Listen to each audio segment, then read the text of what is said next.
لنا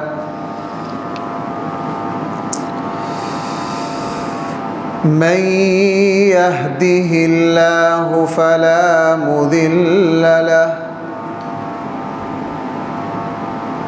ومن يضلله فلا هادي له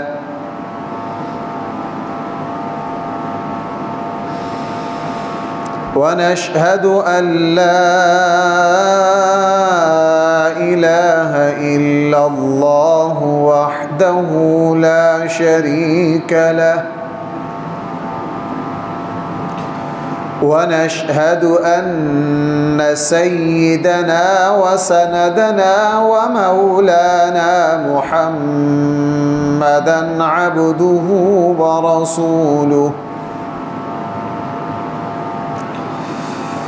صلى الله تعالى عليه وعلى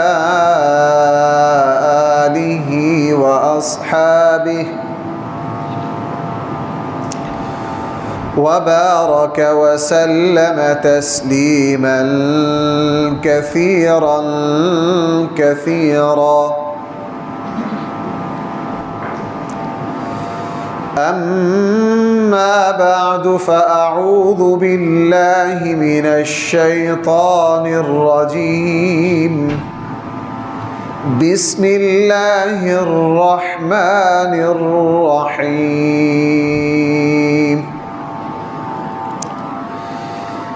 إنما يريد الله ليذهب عنكم الرجس أهل البيت ويطهركم تطهيرا. صدق الله مولانا العظيم.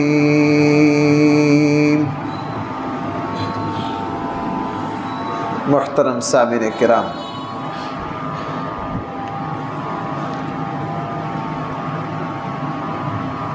اسلامی مہینوں کے اعتبار سے یہ پہلا مہینہ ہے محرم الحرام.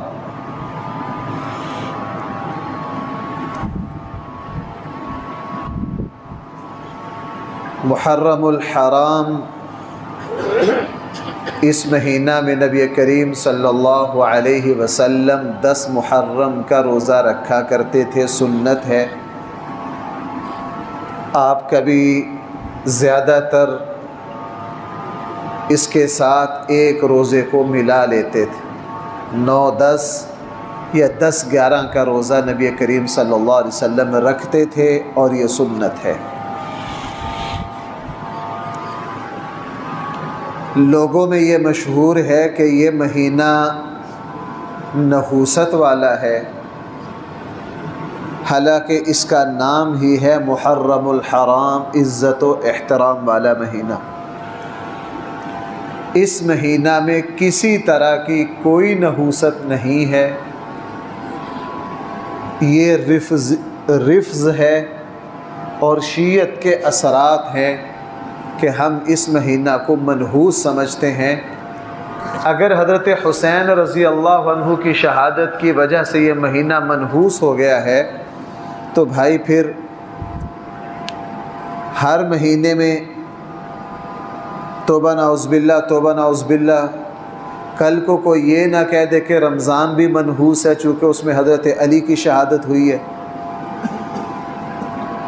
پھر کسی اور مہینہ کو بھی ہم منحوس نہ بنا دیں چونکہ اس میں حضرت حسن کی شہادت ہوئی ہے. ہم پھر کسی اور مہینہ کو منحوس نہ بنا دیں کہ اس میں حضرت فاطمہ الزہرا رضی اللہ عنہا کی وفات ہوئی ہے. ہم پھر کسی اور مہینہ کو منحوس نہ بنا دیں کہ اس میں نبی کریم صلی اللہ علیہ وسلم کی وفات ہوئی ہے. پھر تو کوئی مہینہ نہیں بچے گا. شہادت سے نحوست نہیں آتی. شہادت تو چونکہ اسلام میں اعزاز ہے. حضرت حسین رضی اللہ عنہ نے ایک بات کو غلط سمجھا، اسلام کے لیے نقصان دہ سمجھا. حضرت حسین رضی اللہ عنہ میدان میں آئے اور اپنی شہادت پیش کی. حق کی سر بلندی کے لیے شہادت ہے حضرت حسین کی، اور کسی غرض کے لیے نہیں تھی. بہرحال تو اس مہینہ کو منحوس سمجھنا یہ بالکل غلط ہے. محرم میں ہمارے یہاں ایک مکتبہ فکر تو صرف حضرت حسین اور واقعہ کربلا کا ذکر کرتا ہے، لیکن چونکہ ہم اہل سنت والجماعت ہیں، ہم قرآن و سنت کو ماننے والے ہیں، اس لیے ہمیں محرم میں حضرت حسین سمیت تمام اہل بیت کا ذکر کرنا چاہیے۔ لیکن دیکھا یہ گیا ہے کہ ہمارے یہاں یہ جو سینہ پیٹنے والی مخلوق ہے، یہ حضرت حسن رضی اللہ عنہ کا کوئی تذکرہ نہیں کرتی، حالانکہ حضرت علی کے اصل جان نشین بھائی کون ہیں؟ حضرت حسن۔ اس لیے مجھے خیال ہوا کہ ایک دو جمعوں میں تھوڑا تفصیل سے حضرت حسن رضی اللہ عنہ کی سیرت آپ کے سامنے رکھوں، اور اسی سے پھر واقعہ کربلا کی بہت ساری چیزیں خود واضح ہو جائیں۔ ہو سکتا ہے کہ یہ مضمون کوئی 2-3 جمعوں میں پھیل جائے، جو 2-3 جمعوں کی تقریروں میں آئے۔ بہرحال نبی کریم صلی اللہ علیہ وسلم کی 4 بیٹیاں ہیں، 2 بیٹیوں سے تو اللہ کے نبی کی اولاد نہیں ہوئی۔ حضرت ام کلثوم سے کوئی اولاد پیدا ہی نہیں ہوئی، اور حضرت رقیہ جو دونوں یہ جو حضور کی بیٹیاں ہیں، حضرت عثمان غنی رضی اللہ عنہ کی بیویاں ہیں۔ ام کلثوم سے تو اولاد نہیں ہوئی، حضرت زینب سے اولاد ہوئی، ایک بیٹا ہوا جو بعد میں فوت ہو گیا۔ اولاد ہوئی ہے نبی کریم صلی اللہ علیہ وسلم کی 2 بیٹیوں سے۔ سب سے بڑی بیٹی حضرت زینب ہے، اور حضرت زینب سے ایک بیٹی ہے حضرت امامہ، رسول اللہ صلی اللہ علیہ وسلم کی نواسی۔ حضرت امامہ بڑی ہوئی ہیں، نبی کریم صلی اللہ علیہ وسلم کی گود میں پلی ہیں، اور جس وقت بعد میں حضرت فاطمہ الزہرا کا انتقال ہونے لگا تو حضرت فاطمہ الزہرا نے حضرت علی رضی اللہ عنہ کو یہ وصیت فرمائی تھی کہ میرے بعد اگر آپ نکاح کرنا چاہتے ہیں تو میری بھانجی امامہ سے کر لیں۔ یہ کس نے فرمایا تھا؟ حضرت فاطمہ نے۔ ایسا ہی ہوا کہ حضرت فاطمہ الزہرا رضی اللہ عنہ کی وفات کے بعد حضرت علی رضی اللہ عنہ نے نکاح کر لیا حضرت امامہ بن ابو العاص بن ربیع، جو حضرت زینب کی بیٹی ہیں، رسول اللہ صلی اللہ علیہ وسلم کی نواسی ہیں۔ گویا کہ اس اعتبار سے حضرت علی جو ہیں، ان کے نکاح میں پہلے حضور کی بیٹی آئی ہیں، نمبر 2 پر رسول اللہ صلی اللہ علیہ وسلم کی نواسی آئی ہیں۔ اولاد جو اللہ کے نبی کا جو سلسلہ نسب چلا ہے وہ حضرت فاطمہ الزہرا سے چلا ہے۔ حضرت فاطمہ الزہرا حضرت علی رضی اللہ عنہ کی ظاہرہ پہلی زوجہ مطہرہ ہیں۔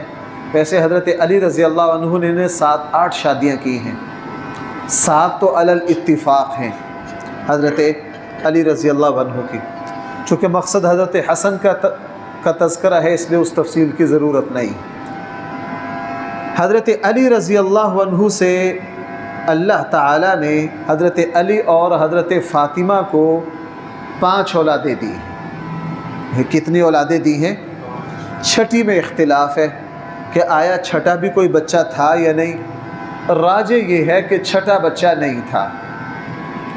اللہ تعالیٰ نے حضرت علی اور حضرت فاطمہ رضی اللہ عنہما کو 5 بچے دیے، 3 بیٹے دیے ہیں اور 2 بیٹیاں دی ہیں۔ جو بیٹے ہیں حضرت حسن، حضرت محسن اور حضرت حسین، یہ 3 بیٹے دیے ہیں۔ حضرت محسن جو تھے وہ بچپن میں فوت ہو گئے، اور حضرت حسن، حضرت حسین رضی اللہ عنہ، اللہ نے ان کو بڑی عمریں دی۔ حضرت حسن کا جب انتقال ہوا، میں آگے جا کے بیان کروں گا، ان کی عمر تقریباً 48 سال تھی۔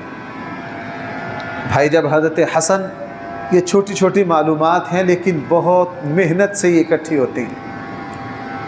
حضرت حسن رضی اللہ عنہ نے تقریباً بھائی کتنی عمر پائی ہے؟ 48 سال۔ حضرت حسین جو ہیں جب واقعہ کربلا میں شہید ہوئے، بعض اہل علم نے کہا 72-73 سال عمر تھی، لیکن راجح یہ نہیں ہے، راجح یہ ہے کہ 60 کے قریب حضرت حسین رضی اللہ عنہ کی عمر تھی۔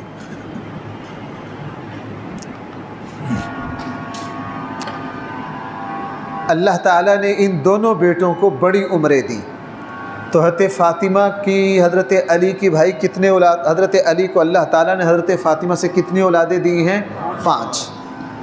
حضرت حسن اللہ تعالیٰ بڑی عمر تک لے گئے اور بڑے عظیم الشان تھے، میں آگے ذکر کروں گا ان کا جا کر۔ حضرت حسین، حضرت محسن بچپن میں فوت ہو گئے۔ بیٹیاں 2 دیں، حضرت زینب اور حضرت ام کلثوم، یہ 2 حضرت فاطمہ کی بیٹیاں ہیں۔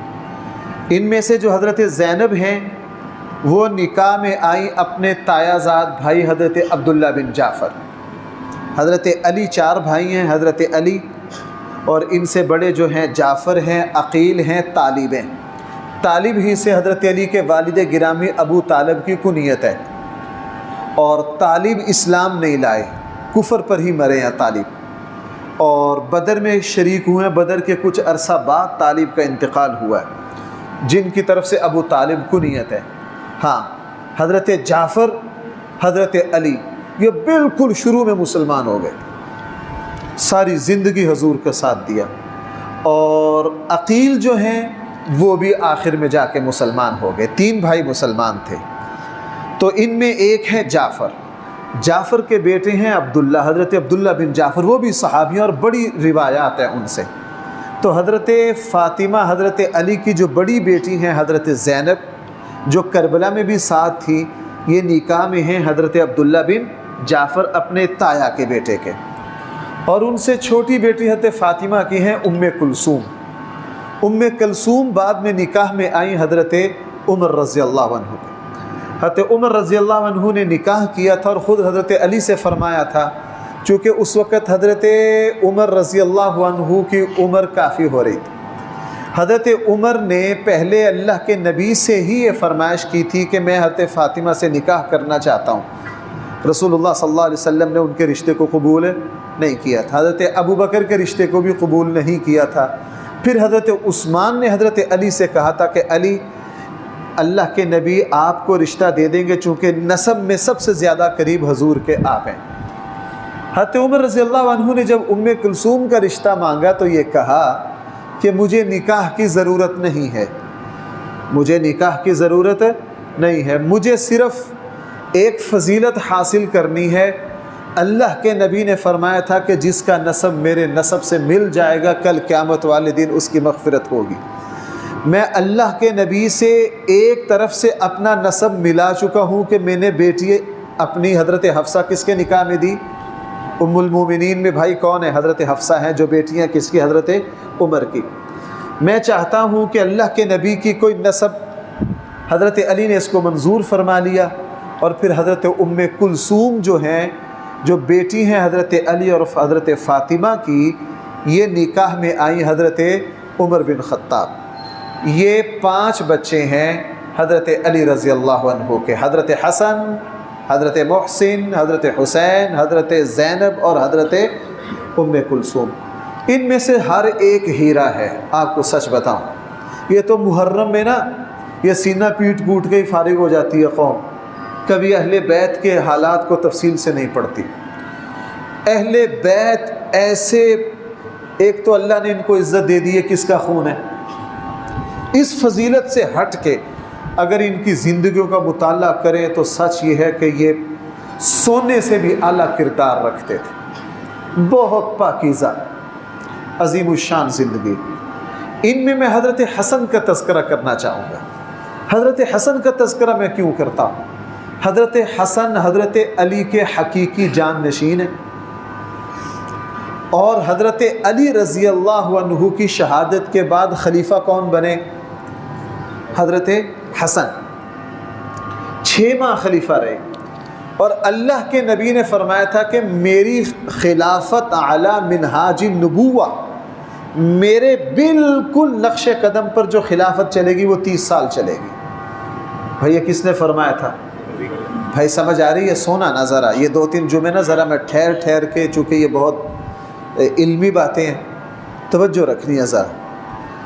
حضور علیہ السلام نے فرمایا تھا کہ خلافت نبوت کے نقش قدم پر کتنا عرصہ چلے گی، اور اس کے بعد آ جائے گی ملوکیت۔ اور جس وقت حضرت علی رضی اللہ عنہ دنیا سے رخصت ہوئے ہیں، چلو میں تھوڑا باریکی میں چلا جاؤں، حضرت علی رضی اللہ عنہ کی شہادت ہوئی ہے 40 ہجری میں۔ بھائی کتنی ہجری میں؟ رسول اللہ صلی اللہ علیہ وسلم دنیا سے تشریف لے گئے ہیں 10 ہجری میں، تو 40 سے 10 نکالے پیچھے کتنے بچ گئے؟ 30۔ اب جو بیچ میں کسرے ہیں نا، مہینے ہیں، ان کو نکالا جائے تو جس دن حضرت علی شہید ہوئے ہیں اس دن رسول اللہ صلی اللہ علیہ وسلم کی وفات کو 29 سال 6 ماہ ہو رہے تھے۔ بھائی کتنا عرصہ ہو رہا تھا؟ 29 سال 6 ماہ ہو رہے تھے۔ اب وہ جو حضور نے فرمایا تھا کہ میری نبوت کے نقش قدم پر خلافت کتنا عرصہ رہے گی؟ 30۔ اس میں کتنا عرصہ باقی تھا؟ حضرت علی کے بعد خلیفہ آئے حضرت حسن رضی اللہ عنہ، لہٰذا حضرت 5ویں خلیفہ راشد کون ہو گئے؟ حضرت علی، حضرت حسن خلیفہ راشد ہے۔ بھائی حضرت حسن کیا ہیں؟ ہم جو خلفائے راشدین کا ذکر کرتے ہیں نا 4 کا، چونکہ حضرت حسن کا زمانہ مختصر ہے اور حضرت علی ہی کے زمانے میں ان کو شامل کر لیا جاتا ہے۔ اگر صحیح ترتیب دیکھی جائے تو خلیفہ راشد اول صدیق اکبر ہیں، خلیفہ راشد دوم حضرت عمر ہیں، خلیفہ راشد سوم حضرت عثمان ہیں، خلیفہ راشد چہارم کون ہے؟ حضرت، اور خلیفہ راشد پنجم کون ہے؟ حضرت حسن۔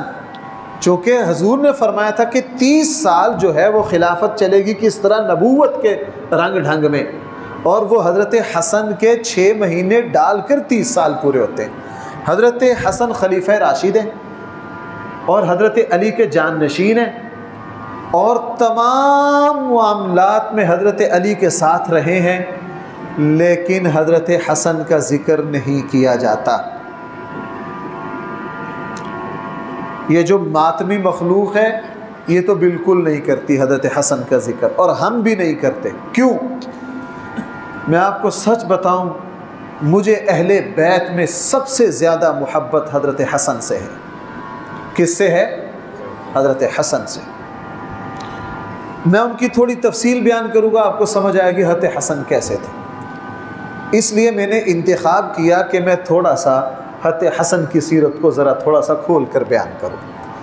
حضرت حسن رضی اللہ عنہ پیدا ہوئے ہیں سن 3 ہجری میں۔ ہجرت کے بھائی کون سے سال؟ 3 سال۔ اور رمضان المبارک میں 15 رمضان المبارک سن 3 ہجری میں حضرت حسن رضی اللہ عنہ پیدا ہوئے۔ اب اللہ کے نبی کی وفات ہوئی ہے 10 میں، تو 10 میں سے 3 نکالے پیچھے کتنے بچ گئے؟ 7۔ تو حضرت حسن رضی اللہ عنہ نبی کریم صلی اللہ علیہ وسلم کی پرورش میں رہے ہیں کتنا عرصہ؟ 7 سال۔ جب پیدا ہوئے، چونکہ حضرت فاطمہ کے یہاں پہلے بچے کی پیدائش تھی، اور رسول اللہ صلی اللہ علیہ وسلم کو جیسے ہی اطلاع دی بہت خوش ہوئی۔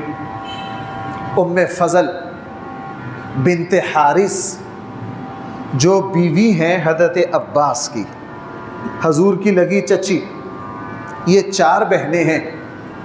کتنی بہنیں ہیں؟ ہاں، حضرت زینب جو ہے نا، جو رسول اللہ صلی اللہ علیہ وسلم کی زوجہ مطہرہ ہیں، نہیں، حضرت میمونہ، حضرت میمونہ جو ہیں وہ بھی ان کی بہن ہے، حضرت میمونہ بنت حارث۔ یہ 4 بہنیں ہیں، ایک نبی کریم صلی اللہ علیہ وسلم کے نکاح میں ہیں، دوسری حضرت عباس کے نکاح میں ہیں، اور تیسری عبد الرحمن بن عوف کے نکاح میں ہیں۔ کس کے نکاح میں؟ حضرت عبد الرحمن بن عوف کے نکاح میں، اس لیے یہ چاروں بہنوں عظیم مرتبوں میں گئی ہیں۔ ان میں سے ایک آگے حضور کے نکاح میں اور ایک آگے رسول، یہ دونوں بہنیں میں ایک حضور کی بیوی ہیں اور دوسری رسول اللہ صلی اللہ علیہ وسلم کی چچی لگی حضرت ام فضل بنت حارث۔ جس وقت حضرت حسن پیدا ہوئے تو اس وقت حضرت فاطمہ کے پاس کون تھی؟ حضرت ام فضل۔ میرا موضوع نہیں ہے، بس دھکے سے میں آگے چلا جاتا ہوں۔ جس وقت نبی کریم صلی اللہ علیہ وسلم پیدا ہوئے اس وقت حضرت آمنہ کے پاس کون تھی؟ اگر میں بتاؤں تو آپ یاد رکھیں گے؟ میں آپ کا امتحان نہیں لے رہا، ہم میں سے سب ماشاءاللہ عمر میں بھی بڑے ہیں، علم میں بھی بڑے ہیں، میں امتحان نہیں لے رہا آپ کا، میں تو صرف تاکہ اگر آپ اس کو خود کتابوں سے نکالیں گے نا، آپ کو پتہ جائے گا کہ ایک ایک حوالہ نکالنے کے لیے کتنی دیر لگتی ہے۔ میں فجر سے بیٹھا ہوا ہوں، ابھی اٹھ کر آیا ہوں، اتنا وقت لگتا ہے۔ لیکن ہمیں افسوس یہ ہوتا ہے کہ ہماری قوم علمی باتیں سننے کے عادی نہیں ہے۔ جب کوئی سوتے ہیں نا تو مجھے غصہ تو نہیں آتا، افسوس ہوتا ہے کہ یار میں فجر سے بیٹھ کر اب یہ پرچی جو ہے یہ فجر سے لے کے 12:45 تک یہ پرچی تیار ہوئی ہے، اتنی محنت کرنی پڑتی ہے۔ بس آپ سن لیجئے اور ان کو یاد رکھیے، یہی ہماری فیس ہے، آپ توجہ سے سن لیجئے۔ نبی کریم صلی اللہ علیہ وسلم جب پیدا ہوئے اس وقت حضرت آمنہ کے پاس کون تھی؟ صرف ایک خاتون ہے، حضرت عبد الرحمن بن عوف کا نام سن رکھا ہے؟ عشرہ مبشرہ میں سے ہیں، عظیم الشان صحابی۔ حضرت عبد الرحمن بن عوف کی جو والدہ ہیں وہ حضرت آمنہ کے پاس تھی، اس لیے رسول اللہ صلی اللہ علیہ وسلم کی ولادت کے، پیدائش کے جتنے حالات امت تک پہنچ سکے وہ سارے کے سارے حضرت عبد الرحمن بن عوف کی والدہ کے ذریعے آئے۔ کس کے ذریعے آئے ہیں؟ اس لیے جس روایت میں حضور کی پیدائش کی، جس روایت میں حضرت عبد الرحمن بن عوف کی والدہ آ جائیں وہ روایتیں صحیح ہیں حضور کی ولادت کی، اور جہاں عبد الرحمن بن عوف کی والدہ کا واسطہ نہ آئے وہ ساری روایتیں کیا ہیں؟ کمزور ہیں۔ بہرحال بات یہ چلی تھی کہ جب حضرت حسن پیدا ہوئے تو اس وقت پاس کون تھی؟ حضرت ام فضل بنت حارث، اور جو دوسری خاتون پاس تھیں، بعض اہل علم نے فرمایا حضرت اسماء بنت امیس بھی پاس تھیں، جو بیوی ہیں حضرت جعفر کی، اور ان کی وفات کے بعد وہ نکاح میں آئیں صدیق اکبر کے، اور ان کی وفات کے بعد وہ نکاح میں آئیں حضرت علی کے۔ کس کے نکاح میں آئیں؟ حضرت علی کے۔ بہرحال حضرت ام فضل نے ایک خواب دیکھا تھا، صحیح بخاری میں اس کا ذکر ہے، اور وہ خواب بڑا ڈراؤنا تھا۔ حضرت ام فضل یہ خواب دیکھ کر ڈر گئی۔ وہ خواب یہ تھا کہ کسی شخص نے اللہ کے نبی کے جسم مبارک کا ایک حصہ کاٹا ہے اور کاٹ کے حضرت ام فضل جو حضور کی چچی ہیں ان کی گود میں ڈال دیا۔ حضرت ام فضل یہ خواب دیکھ کر ڈر گئی اور پریشانی سے اللہ کے نبی کے پاس آئیں، اللہ کے نبی میں نے ایک بڑا خوفناک خواب دیکھا ہے، پتہ نہیں اس کی تعبیر کیا ہے۔ تو رسول اللہ صلی اللہ علیہ وسلم نے اپنی چچی سے پوچھا، چچی کیا خواب دیکھ لیا آپ؟ کہا میں نے خواب دیکھا ہے کہ کسی شخص نے آپ کے جسم کا ٹکڑا کاٹ کے میری گود میں ڈال دیا۔ تو رسول اللہ صلی اللہ علیہ وسلم مسکرا پڑے، آپ نے فرمایا چچی پریشان ہونے کی بات نہیں، مجھے لگتا ہے کہ فاطمہ امید سے ہیں اللہ ان کو بیٹا دے گا، وہ آپ کی گود میں کھیلے گا۔ وہ کیا کرے گا؟ آپ کی گود میں کھیلے گا۔ یہ خواب برا نہیں، یہ خواب تو بہت اچھا ہے۔ ایسے ہی ہوا، جیسے ہی حضرت حسن پیدا ہوئے نا تو حضرت ام فضل نے پہلے سے خواب دیکھا ہوا تھا اور حضور نے فرمایا تھا، اور یہ حضور علیہ السلام کی نبوت کی بھی دلیل بنتی ہے۔ بھائی یہ کیا ہے، میں موضوع سے ہٹ جاؤں گا۔ مرزا قادیانی نے بھی اپنی مریدنیوں کے بارے میں پیشن گوئیاں کی۔ مرزا قادیانی نے بھی اپنی مریدنیوں کے بارے میں کیا کی؟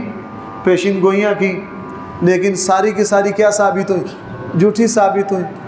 اور اگر میں حمل کے اعتبار سے اللہ کے نبی کی پیشن گوئیوں کو بیان کروں نا تو میں موضوع سے ہٹ جاؤں گا، کس کس صحابیہ کو اللہ کے نبی نے کیا کیا فرمایا اور بعد میں وہ 100% کس طرح پورا ہوا۔ ان میں سے ایک مثال یہ ہے، فضل نے خواب دیکھا، حضور کو بتایا، فرمایا پریشان نہ ہو، لگتا ہے کہ اللہ فاطمہ کو بیٹا دے گا اور وہ آپ کی گود میں کھیلے گا۔ جیسے ہی حضرت حسن پیدا ہوئے تو حضرت فضل نے حضرت حسن کو اٹھایا اور بھاگی بھاگی رسول اللہ صلی اللہ علیہ وسلم کو مبارک دینے آئیں اور یہ بھی بتائیں اللہ کے حبیب یہ میرا خواب پورا ہو گیا۔ رسول اللہ صلی اللہ علیہ وسلم اتنے خوش ہوئے، آپ علیہ السلام نے تحنیک کی۔ حضرت حسن حضرت فاطمہ کے سارے بچوں کی تحنیک نبی کریم صلی اللہ علیہ وسلم نے کی۔ یہ سنت ہے کہ بچہ پیدا ہو، جس کو ہمارے ہاں گڑتی دینا کہتے ہیں، پنجابی میں کیا کہتے ہیں؟ گڑتی دینا کہتے ہیں، گڑتی دینا کہتے ہیں جس کو ہمارے ہاں، اور اصل عربی کا لفظ تحنیک ہے۔ جس وقت لائیں تو رسول اللہ صلی اللہ علیہ وسلم نے تحنیک کی۔ تحنیک میں میٹھی چیز سنت ہے۔ ہم میٹھے سے ڈرتے ہیں نا، کہتے ہیں کبھی شوگر نہ ہو جائے۔ ہاں، میں ایک دن غور کر رہا تھا، ایک دوستوں کے ساتھ بیٹھا تھا، وہ سارے کہے وہ میٹھا نہ کھاؤ میٹھا۔ میں نے ان سے کہا یار میں غور کرتا ہوں اس پر، بچے کو تحنیک میٹھی چیز کی دی جاتی ہے۔ قرآن نے دودھ کی تعریف کی ہے وہ بھی میٹھا، شہد کی تعریف کی ہے وہ بھی میٹھا، قرآن نے جتنے پھلوں کی تعریف کی ہے وہ بھی میٹھے۔ قرآن نے کسی جگہ نمکین چیز کا ذکر کیا ہو تو بتاؤ؟ یہ آپ کے برگر پیزے کا کہیں ذکر ہو قرآن میں؟ کہیں ذکر ہے؟ قرآن نے میٹھی چیزوں کا ذکر کیا ہے، اور 4 نہریں بیان کی ہیں قرآن نے جنت میں، چاروں میٹھی ہیں۔ اور جنت میں بھی جتنا قرآن و سنت میں ذکر ہے نا، کسی نمکین چیز کا ذکر نہیں۔ آپ سورہ واقعہ اور سورہ دہر کو، وَأَصْحَابُ الْيَمِينِ مَا أَصْحَابُ الْيَمِينِ فِي سِدْرٍ مَّخْضُودٍ، بیری کا ذکر ہے۔ بھائی بیر میٹھے ہوتے ہیں کڑوے؟ میٹھے۔ وَطَلْحٍ مَّنضُودٍ وَظِلٍّ مَّمْدُودٍ وَمَاءٍ مَّسْكُوبٍ وَفَاكِهَةٍ كَثِيرَةٍ لَّا مَقْطُوعَةٍ وَلَا مَمْنُوعَةٍ وَفُرُشٍ مَّرْفُوعَةٍ، جتنی نعمتوں کا ذکر ہے، اور سورہ محمد میں 4 نہروں کا ذکر ہے۔ مثل الجنة التي وعد المتقون فيها أنهار من ماء غير آسن وأنهار من لبن لم يتغير طعمه وأنهار من خمر لذة للشاربين وأنهار من عسل مصفى۔ صاف ستھرے شہد کا ذکر ہے۔ بھائی شہد جو ہوتا ہے میٹھا ہوتا ہے پھیکا؟ میٹھا نہیں، میٹھا شدید میٹھا ہوتا ہے۔ میٹھا نہ کہیں، شہد کیا ہوتا ہے؟ شدید میٹھا۔ اور دودھ کا ذکر کیا، شراب کا ذکر کیا، اور پانی کا ذکر کیا۔ تو اللہ نے جتنی نعمتوں کا ذکر کیا وہ سارا میٹھا، اور آپ نے میٹھے میں ہم مولویوں کو بدنام کر دیا، مولوی حلوہ بہت کھاتے ہیں۔ بھئی جنت میں آپ سارے کھاؤ گے، یا تو پھر جنت میں جا کے کہہ دو یا اللہ یہ تو مولویوں کا کھاتا، ہمیں نہیں چاہیے۔ ہاں، ہمیں نہیں چاہیے۔ کھاتے سب ہیں اور نام لگا دیتے ہیں ہمارا کہ مولوی میٹھا بہت کھاتے ہیں۔ بھائی سارے جنتی کھائیں گے، سارے نبی کھاتے ہیں، جنت میں ساری نعمتیں جو ہیں ان کا میٹھے کا ذکر ہے، اس میں ہم مولویوں کا کیا قصور ہے؟ ہم کھا لیتے ہیں اگر۔ بہرحال تو یہ جو طبیعت کو خراب کرتی ہے میٹھا نہیں کرتا۔ ہمارے یہاں جو مصنوعی میٹھا ہے نا، اس سے بچنا چاہیے۔ چینی جو ہے یہ ہماری، یہ جتنی بیکری کی چیزیں ہیں، یہ جتنی مٹھائیاں ہیں، انسانوں نے جو میٹھے کی اونچ نیچ کی ہوئی ہے وہ جو ہیں وہ مزاج کے خلاف ہیں۔ اللہ نے جو میٹھا پیدا کیا ہے وہ انسانی مزاج کے خلاف نہیں ہے۔ بھائی بات کہاں سے چلی تھی؟ تحنیک سے چلی تھی، میں دور آ گیا۔ تو جس وقت حضرت حسن پیدا ہوئے تو حضرت فضل بھاگ کر لے کر گئیں کس کے پاس؟ نبی کریم صلی اللہ علیہ وسلم۔ آپ شہد کی تحنیک بھی کر سکتے تھے، کھجور کی بھی کر سکتے تھے، لیکن نبی کریم صلی اللہ علیہ وسلم نے اپنے لعاب مبارک کی تحنیک کی۔ کس کی؟ بہت سارے بچوں نے نبی کریم صلی اللہ علیہ وسلم کا لعاب چکھا ہوا ہے۔ انہوں نے بعد میں بیان کیا کہ ہم نے نبی کریم صلی اللہ علیہ وسلم کا لعاب مبارک چکھا، وہ ایسا خوشبودار تھا کہ دنیا کی کوئی چیز اس کی خوشبو اور اس کے ذائقے کو نہیں پہنچ سکتی۔ آپ کا لعاب مبارک ایسا تھا۔ تو آپ علیہ السلام نے اپنے لعاب مبارک سے حضرت حسن کی تحنیک کی اور پھر پوچھا کہ اس کا نام کیا رکھا ہے۔ حضرت علی نے فوراً نام رکھ دیا تھا حرب، اور حرب کا معنی ہوتا ہے جنگ، حرب کا معنی ہوتا ہے۔ حضور نے فرمایا نہیں، ھذا ابنی، یہ میرا بچہ تو حسن ہے، لیس بحرب، یہ حرب نہیں ہے۔ اور 7ویں دن پھر رسول اللہ صلی اللہ علیہ وسلم نے خود عقیقہ کیا، اور بال کٹوائے اور بالوں کا وزن کروا کے بالوں کے برابر چاندی صدقہ کی نبی کریم صلی اللہ علیہ وسلم نے۔ حضرت حسن جو ہیں، ابھی میں نے عرض کیا نبی کریم صلی اللہ علیہ وسلم کی صحبت میں بھائی کتنا عرصہ رہے؟ 7 سال، اور آپ علیہ السلام کو ان سے بڑی محبت تھی، اسی لیے حضرت حسن کی جو کنیت ہے نا ابو محمد، حضرت حسن کی کنیت کیا ہے؟ ابو محمد۔ یہ نبی کریم صلی اللہ علیہ وسلم نے نام بھی رکھا، کنیت بھی رکھی، اور اس لیے حضرت حسن کے کئی القاب ہیں، حضرت حسن کے کئی القاب ہیں۔ ایک لقب سید ہے، چونکہ اللہ کے نبی نے خود کہا تھا ہذا ابنی، میری طرف متوجہ رہیں، ہذا ابنی سید، یہ میرا بیٹا سردار ہوگا۔ اور حضرت حسن رضی اللہ عنہ کا ایک لقب جو ہے وہ شبیہ النبی ہے، شبہ النبی، چونکہ حضرت حسن کا چہرہ نبی کریم صلی اللہ علیہ وسلم سے بہت ملتا ہے، بہت ملتا ہے، شبہ النبی۔ اور میں نے پہلے بھی کبھی سنایا ہو، حضرت ابو بکر تو مذاق کیا کرتے تھے حضرت علی سے کہ ھذا ابن لعلی وشبہ لنبی، یہ بیٹا علی کا ہے لیکن مشابہ کس کے ہے؟ اور پھر بطور مزاح علی کو کہا کرتے تھے علی یہ تیرے مشابہ نہیں ہے، یہ تیرے مشابہ، یہ کس کے مشابہ ہے؟ یہ نبی کریم۔ اسی لیے صحابہ کرام حضرت حسن کے چہرے کو دیکھا کرتے، اور جس دن حضرت حسن کا انتقال ہوا نا 48 سال بعد جا کے، سن 50 ہجری میں، کس ہجری میں؟ تو ابو ہریرہ اس دن بہت روئے۔ کسی نے ابو ہریرہ سے پوچھا آپ اتنے کیوں روتے ہیں؟ اس نے کہا میں نے نبی کریم صلی اللہ علیہ وسلم کا چہرہ بھی دیکھا ہے، نبی کریم صلی اللہ علیہ وسلم کی چہرے کی 100% جھلک موجود تھی حضرت حسن کے چہرہ میں، اور حضرت حسن کی وفات کے بعد اب کوئی چہرہ ایسا نہیں ہے جس میں ہم جھلک دیکھ لیں نبی کریم صلی اللہ علیہ وسلم کی۔ تو ان کا ایک لقب تھا شبہ النبی، اور ان کا ایک لقب تھا شبر، خوشخبری۔ بہرحال حضرت حسن رضی اللہ عنہ 7 سال نبی کریم صلی اللہ علیہ وسلم کے زیر تربیت رہے، اللہ کے نبی کو اتنی محبت ان کو اٹھاتے، اور جب حضرت حسن آتے ان کو سونگھتے نبی کریم صلی اللہ علیہ وسلم، اور خود فرمایا ریحانتایا من الجنہ، یہ میری جنت کے 2 پھول ہیں، ریحانتایا۔ اس لیے حضرت حسن کا ایک لقب ہے ریحانۃ النبی۔ بھئی ریحانہ پتہ کس کو کہتے ہیں؟ ہمارے یہاں بچیوں کا نام رکھ دیا جاتا ہے ریحانہ۔ ریحانہ ہمارے یہاں جو یہ نیازبو کا پودا ہے نا، بھائی پتہ ہے کہ نہیں اس کا؟ اس کو عربی میں کیا کہتے ہیں؟ ریحانہ۔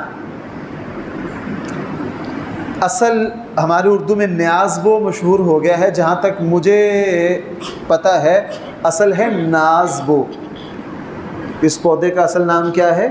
وہ نیازبو چل پڑا، اصل ہے نازبو، عربی میں اس کا نام ہے ریحانہ۔ حضرت حسن کا لقب تھا ریحانۃ النبی۔ رسول اللہ صلی اللہ علیہ وسلم گویا کہ فرمایا کرتے تھے کہ حسن جو ہے یہ میرا نیازبو کا پودا ہے، یہ میرا کیا ہے؟ نیازبو کا۔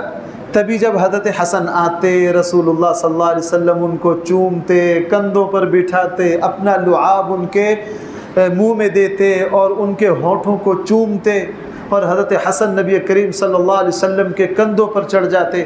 ایک مرتبہ رسول اللہ صلی اللہ علیہ وسلم حضرت حسن کو کندھوں پر اٹھائے آ رہے تھے، ایک شخص نے دیکھا تو اس نے ایک جملہ بڑا زبردست کہا، اس نے کہا نعم المرکب، کتنی اعلیٰ سواری پر سوار ہے یہ بچہ۔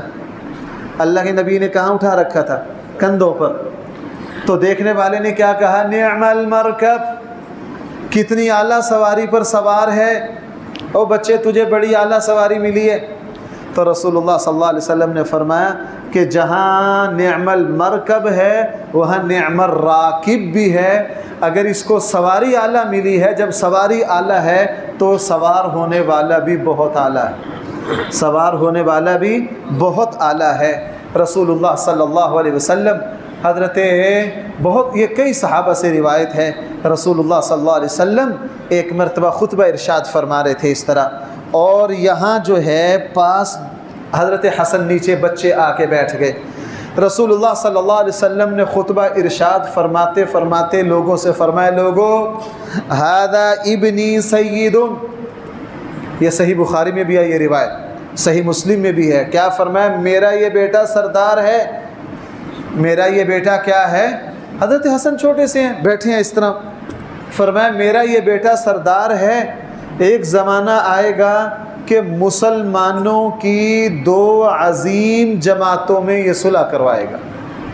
صحیح بخاری اور صحیح مسلم کی روایت، مسلمانوں کی 2 عظیم جماعتوں میں بھائی یہ کیا کرے گا؟ صلح کروائے گا۔ اور اللہ کے نبی کی یہ پیشین گوئی ثابت 50 ہجری میں جا کے سچی ثابت ہوئی۔ جس وقت حضرت علی حضرت امیر معاویہ کے درمیان اختلافات ہوئے، 2 جنگیں ہوئیں، جنگ جمل حضرت عائشہ اور جنگ صفین حضرت امیر معاویہ اور حضرت علی رضی اللہ عنہما کے درمیان، بعد میں پھر 40 ہجری میں حضرت علی رضی اللہ عنہ شہید ہو گئے اور خلافت آ گئی کس کے پاس؟ حضرت حسن کے پاس، جس کی تفصیل انشاءاللہ میں اندر جمعے میں عرض کروں گا جا کے۔ حضرت حسن نے پھر صلح کر لی کس سے؟ حضرت امیر معاویہ سے، اور مسلمانوں کی 2 عظیم جماعتوں میں صلح کروا دی۔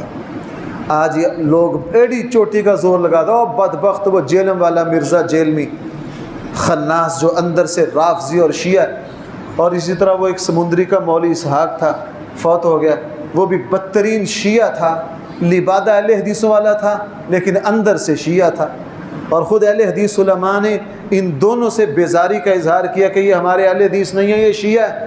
ہاں، یہ اہل سنت کے لبادے میں شیعہ، دونوں شیعہ تھے۔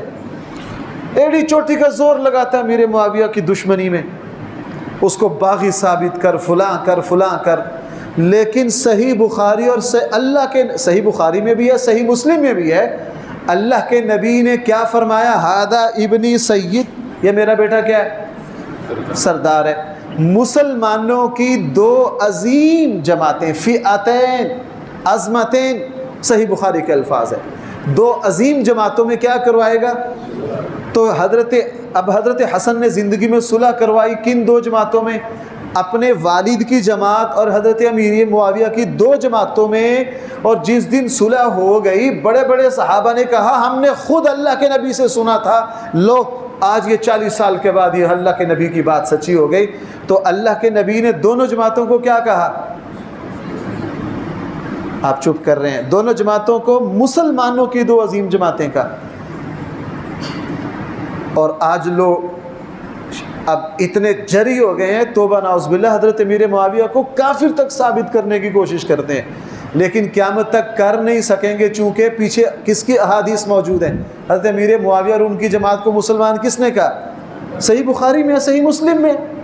بہرحال تو یہ جو نبی کریم صلی اللہ علیہ وسلم نے فرمایا تھے میرا یہ بیٹا سردار ہے اور مسلمانوں کی 2 جماعتوں میں کیا کروائے گا؟ صلح کروائے گا۔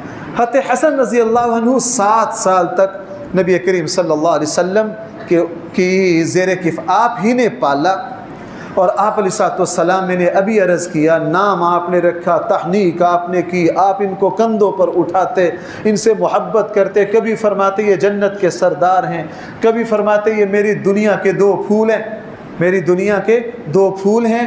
حضرت حسن رضی اللہ عنہ 7 سال کی عمر تھی جب نبی کریم صلی اللہ علیہ وسلم دنیا سے رخصت ہو گئے۔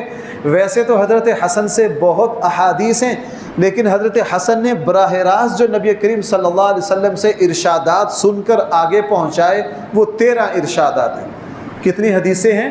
13 حدیثیں حضرت حسن نے پہنچائیں، اور پھر اللہ جل جلالہ نے اس کا رنگ دکھایا کہ چونکہ تربیت یافتہ تھے، نبی کریم صلی اللہ علیہ وسلم کے جنت کے سردار تھے، اس کا پھر حضرت نتیجہ یہ ہے کہ حضرت حسن کی، میں بار بار عرض کر رہا ہوں، ہم اہل بیت کی زندگیوں کو نہیں پڑھتے، صرف کربلا کو ہی پیڑتے رہتے ہیں۔ حضرت حسن رضی اللہ عنہ نے اپنی زندگی میں 25 حج کیے۔ کتنے حج کیے؟ بھائی وہ زمانے کا پیدل حج تھا، اور 3 مرتبہ اپنی زندگی میں مکمل مال اللہ کی راہ میں خرچ کیا، اور 7 مرتبہ آدھا مال خرچ کیا۔ اتنے سخی تھے، اتنے سخی تھے، احادیث میں آتا ہے کہ حضرت حسن رضی اللہ عنہ مدینہ سے باہر کی آبادی میں ایک جگہ سے گزر رہے تھے، اور ایک کھجور کا بہت بڑا باغ جس کی 4 دیواری تھی چھوٹی چھوٹی، اور اس زمانے میں کھجوروں کا باغ ہونا، اس کے اندر کنواں کا ہونا، یہ ایک بڑی قیمتی چیز تھی، چونکہ مدینہ والوں کا گزر ہی زارہ کھجور پہ ہوتا تھا۔ دیکھا کہ ایک بچہ بیٹھا ہے 18-19 سال کا، اور وہ بچہ روٹی کھا رہا، اس کے پاس کتا بیٹھا ہے، وہ ایک لقمہ خود کھاتا ہے اور ایک لقمہ کتے کو کھلا دیتا ہے۔ بھائی یہ کون دیکھ رہا ہے؟ حضرت حسن۔ حضرت حسن کو بڑا تعجب ہوا، دیکھا کہ اس کے لقمے برابر ہیں، جتنا خود کھاتا ہے اور اتنا ہی توڑ کے کس کو دیتا ہے؟ انصاف سے اس بچے نے جتنی روٹی تھی آدھی خود کھائی اور آدھی دی کس کو؟ کتے کو۔ بڑا تعجب ہوا، ہم تو کھاتے کھاتے چلو 2-4 لقمے ڈال دیتے ہیں، لیکن پورا برابر سرابر رکھنا۔ جب وہ کتے کو کھلا چکا نا تو حضرت حسن اس کے پاس آئے۔ حضرت حسن سے پوچھا، آپ کس کے غلام، آپ اس کتے کے ساتھ ایسا کیوں کر رہے ہو؟ آپ نے برابر برابر اس کو بھی روٹی دی ہے۔ تو اس غلام نے بڑا عجیب جواب دیا، اس نے کہا یہ جو کتا للچائی ہوئی حسرت بھری نگاہوں سے میری طرف دیکھتا ہے نا، اس سے مجھے شرم آتی،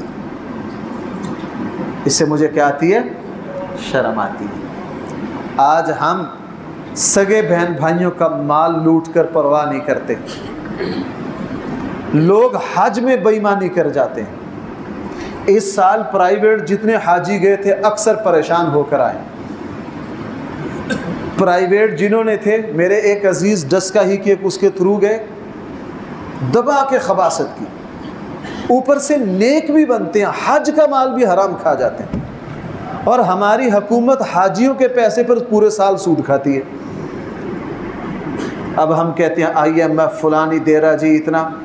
جو قوم حج کے پیسے جو خالص اللہ کے نام پر ہے، ہماری حکومت جتنا حاجی پیسہ دیتے ہیں پہلے وصول کر لیتے ہیں، پہلے کیا کر لیتے ہیں؟ وصول کر لیتے ہیں، اور جن کی درخواست نہیں آتی ان کا بھی پہلے لے لیتے ہیں، اور ان کا پیسہ بھی 2, 2.5, 3 مہینے بینک میں رکھتے ہیں۔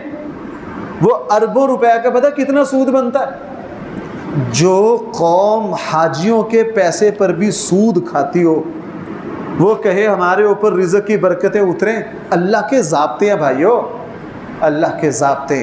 بہرحال تو اس غلام نے کیا کہا، یہ کتا جب حریصانہ للچائی ہوئی نظروں سے میری طرف دیکھتا ہے تو مجھے شرم آتی ہے کہ میں خود بڑا لقمہ کھاؤں اور کتے کو کیا دوں؟ چھوٹا، اس لیے میں نے برابر سرابر دیا۔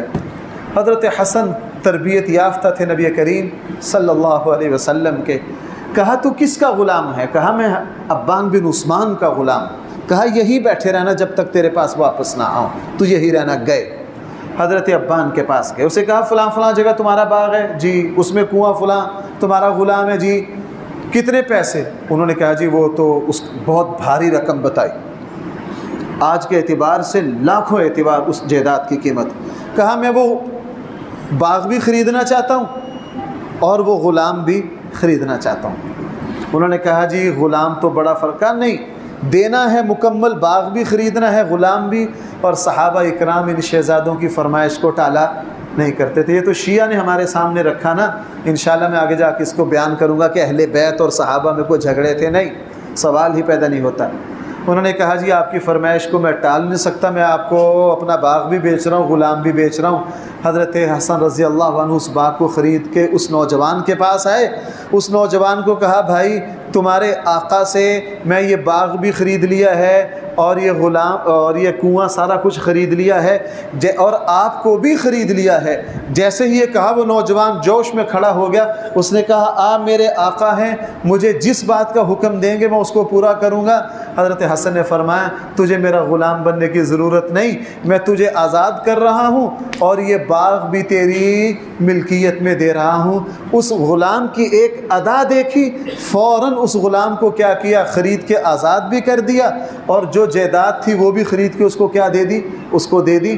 چونکہ یہ اثر تھا بھائی کس کا؟ نبی کریم صلی اللہ علیہ وسلم کی تربیت۔ یہ سلسلہ کلام چل رہا ہے انشاءاللہ، بقیہ حصہ آئندہ جمعے کی تقریر میں۔ اللہ تعالی ہم سب کو صحیح فہم